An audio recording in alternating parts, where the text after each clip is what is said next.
Este video que van a ver ahora es sobre el halving de Bitcoin, que es este evento importante que sucede cada 4 años en el cual la recompensa de los mineros, o sea de las personas que están buscando Bitcoin, poniendo computadoras a buscarlo, se divide a la mitad, ¿sí? Para que se entienda muy simple qué es lo que sucede. En otras palabras, se obtiene menos recompensa, se vuelve más escaso Bitcoin. Va a sonar muy simple, pero los conceptos que va a estar explicando son profundos. Entonces presten atención porque creo que va a aclarar muchas ideas.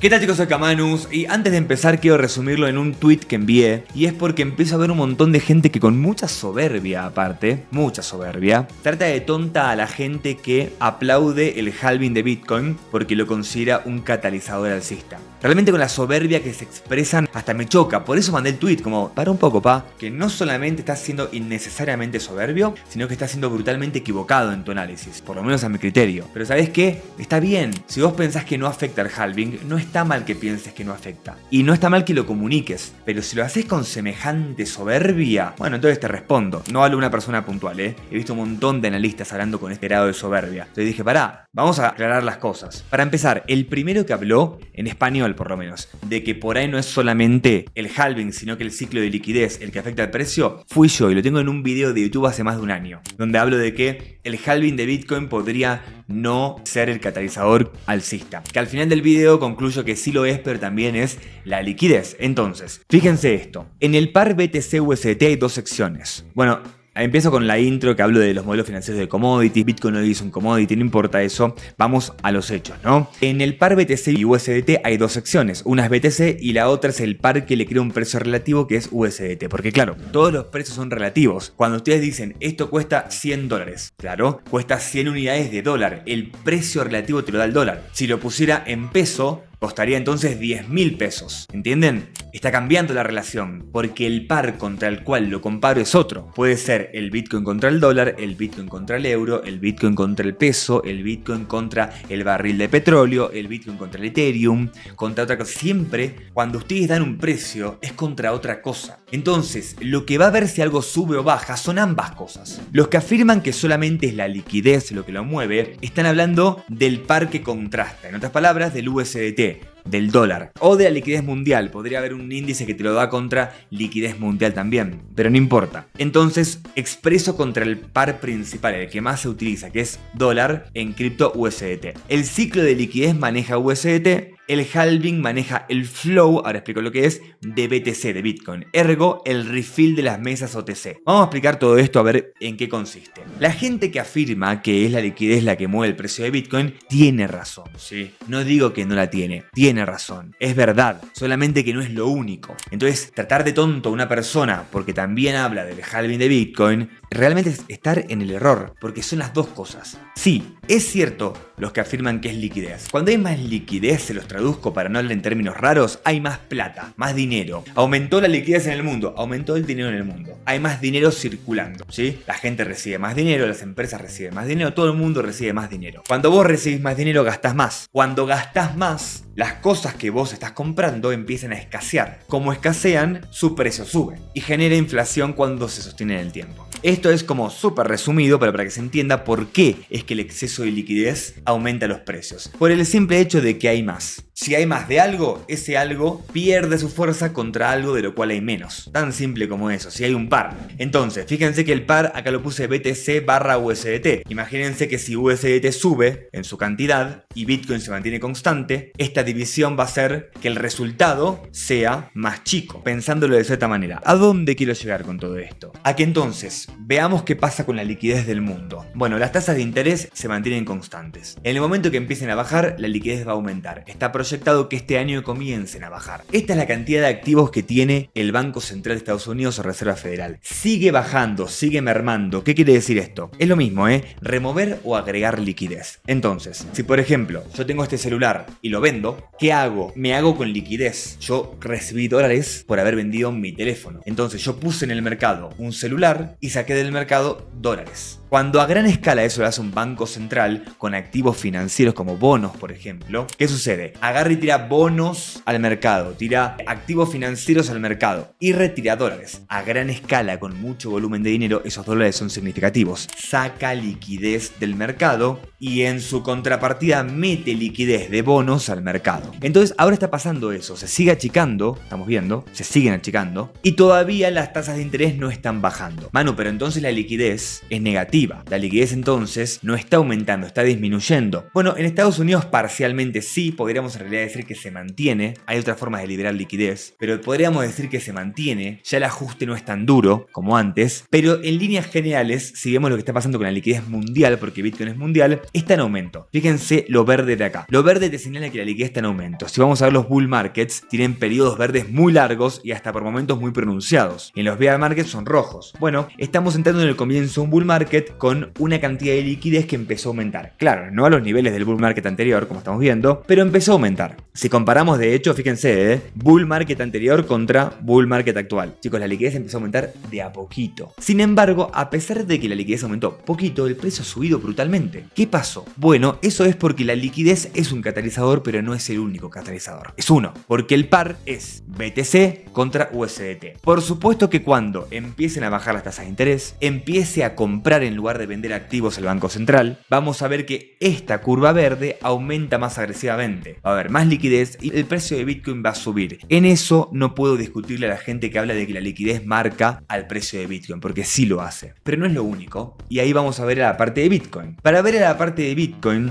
hay que ver justamente cómo afecta el halving. Entonces, ¿qué es lo que tenemos hoy? ¿Qué es lo que teníamos antes? Veamos lo que es la rareza del activo. Para ver la rareza del activo hay muchas formas de hacerlo. Voy a utilizar Stock to Flow acá, que es una forma de sacar un índice para verlo. Después lo voy a corregir un poco porque Bitcoin en realidad es más raro que eso, pero no importa. El Stock to Flow lo que vamos a hacer es agarrar el stock completo de un activo y dividirlo por su flow, o lo que es la cantidad de producción de dicho activo en un año. Entonces, ¿Bitcoin cuánto tiene? Bueno, es muy sencillo. Primero calculemos la velocidad de producción. Salen después del halving 3.125 Bitcoins por cada 10 minutos. O sea que por hora salen 18.75. Por día salen 450. Por año salen 164.250 Bitcoins por año. Entonces, dividamos la cantidad total de Bitcoin por este número y nos va a dar 19.690 millones dividido 164.250 es igual a 119.87 o 120. ¿Esto qué quiere decir? Piensen lo que hice. La cantidad total de Bitcoin dividido la producción en un año. En otras palabras, es la cantidad de años que nos tomaría replicar la cantidad de Bitcoin que existe a la velocidad de minteo actual. Demoraría 120 años prácticamente. ¿El oro cuánto es? Vamos a compararlo contra el oro. Bueno, para el oro hay que hacer lo mismo. ¿Cuánto existe de oro contra cuánto se produce? Si lo googlean, hay un montón de índices, ¿sí? El oro se estima que hay en stock entre 200.000 toneladas y 244.000 y la producción anual entre 2.000 y 3.500. ¿Qué sé yo? Usé las que me pasó ChatGPT, así de simple. Entonces, directamente le pedí primero la cantidad de toneladas que existen, luego le pedí la velocidad de producción y después le dije calculame el stock to flow del oro y me dio 68.4.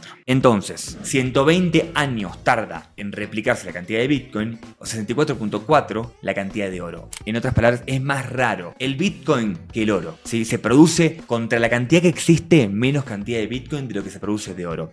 Pero que hay algo más. La cantidad de Bitcoin en realidad está mal calculada porque no se puede replicar en esa cantidad de años. Dentro de 4 años se va a volver a reducir a la mitad la producción. Dentro de 4 años más, otra vez a la mitad. Y a los 4 años, otra vez a la mitad. Con lo cual duplicar la cantidad de Bitcoin en realidad sería miles de años. Es más raro incluso que eso. Pero yo me jacto o me baso en el hoy. Yo me apoyo en el ahora. Y en el ahora la relación va a ser esta. Está mal porque habría que corregir justamente por todos los halvings que le quedan a Bitcoin, pero no importa. El oro también tiene un factor distinto. El oro, a medida que sube de precio, empieza a ser más rentable de minar. Entonces, cuando sube de precio el oro, minas que hoy están muy profundas y no se accede porque no es rentable, pasan a ser rentables.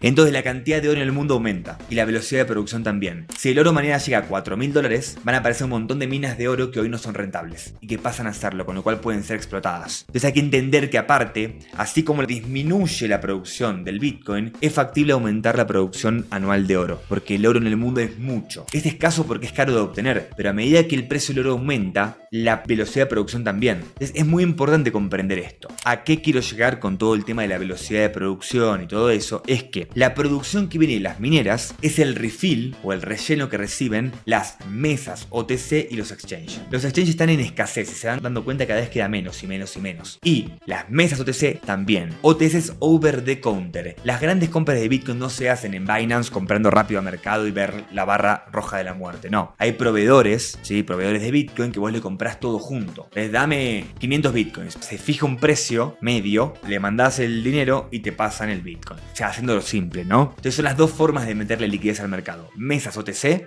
y reservas de los exchanges. ¿De dónde sale ese Bitcoin? De la minería, de las mineras de Bitcoin. Las mineras son las que proveen este Bitcoin a ambos lugares, tanto a los OTC como también incluso a los exchanges. Entra por OTC, pero los exchanges tienen sus mesas OTC también. Entonces, ¿a dónde voy con todo esto? Que si se produce menos Bitcoin, hay menos refill. Pero para colmo, si el precio de dicho Bitcoin está por debajo de su costo de producción, no solamente que se produce menos, sino que no se aporta. La minera lo holdea, no lo vende, hasta que verdaderamente no sube de precio. Si no va a pérdida, ¿entienden? Entonces hay que tener en cuenta ambas cosas. Hay que tener en cuenta el USDT y su liquidez, o la liquidez del dólar y de todas las monedas del mundo, de los bancos centrales, pero también de la rareza y escasez del propio Bitcoin. Y podrían decirme que, como lo dijo Milton Friedman, que al final del día está descontado toda la emisión monetaria de Bitcoin porque está programada. Sí, si fuera una moneda, pero no es una moneda, es una reserva de valor. No es una moneda circulante, no es su función. Hoy tiene función de reserva de valor y es por este motivo que se catapulta. Es más, tanto cuando estoy considerando la liquidez del USDT como estoy considerando la rareza de Bitcoin, en ningún momento estoy considerando la demanda. Estoy haciendo una estima con demandas lineales, pero no es así. La demanda de Bitcoin está creciendo exponencialmente, no linealmente. Entonces, si aparte corrigiera por la curva de demanda, el precio sería incluso superior. Entonces la escasez de Bitcoin se vuelve más preocupante. La demanda va a seguir aumentando. Tengo un video de Bitcoin contra Bitcoin Cash que explico cómo Bitcoin se mimetizó con el sistema, cómo fue domado debido a que se puso un límite en el tamaño de su bloque. En el momento lo expliqué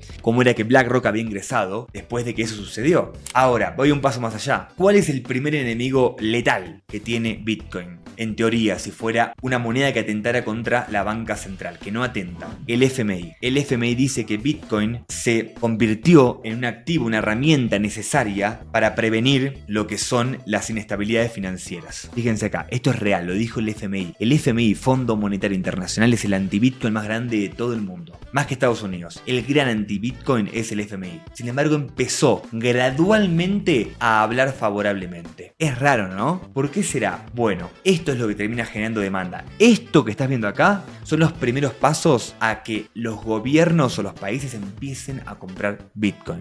Fue un pasito a la vez. Ya las instituciones entraron, están los ETFs. El siguiente paso son los países. Está El Salvador, pero fue como la oveja negra, ¿no? El rebelde que se animó a romper con todo y hacerlo. Pero hacerlo de forma aceptada por el establishment sería que el FMI lo acepte. Y esto es la primera narrativa. Recuerden qué pasó con BlackRock, ¿eh? Pasó de 2017, decir que era una estafa y un lavado de dinero, a pasito ir comentando favorablemente y unos años después pedir un ETF, aprobarlo y decir que es reserva de valor. Mismo trayecto hace el FMI, el mismo. Entonces atentos a eso, chicos, atentos porque está pasando. Y si lo vamos a ver, la demanda sigue siendo positiva. Sigue habiendo una demanda positiva en promedio, pero también en valores absolutos de los últimos días. Entonces hay que considerarlo esto, de que tenemos por un lado la liquidez del mundo, que es cierto los que dicen que la liquidez maneja el precio de Bitcoin, es cierto, también es el halving porque lo vuelve más escaso, lo vemos en su stock to flow, pero también lo estamos viendo en la desaparición de Bitcoin en las mesas OTC. Y si vamos un paso allá y metemos la demanda encima, proyectamos que va a estar en aumento, porque también los gobiernos, el FMI son los gobiernos, chicos, es la entidad gubernamental internacional, financiera, ¿no? Pero es la que maneja los países. Entonces también está adoptando. Por todos lados el halving es un catalizador alcista, así como también la tiene liquidez. Y no está bueno que alguien venga con carácter soberbio a tratar de tonto a una persona porque dice esto, porque la verdad que no está acertado. Si algo se vuelve más escaso y su demanda está en aumento, su precio sube, incluso aunque la liquidez esté constante, porque la liquidez en términos absolutos vamos a ver que viene estando constante desde diciembre del 22. Si sumamos toda la extracción de liquidez del mundo y toda la nueva emisión de liquidez, estaremos casi en cero. O sea, si agarramos de 2022 hasta hoy, estaremos casi en cero. La liquidez no aumentó sensiblemente, pero el precio sí empezó a aumentar en aquel momento y aumentó muy grande. Entonces hay dos factores que pesan, muchachos, no es uno solo. Esto fue todo, espero que les haya gustado, les mando un saludo. Chau, chicos.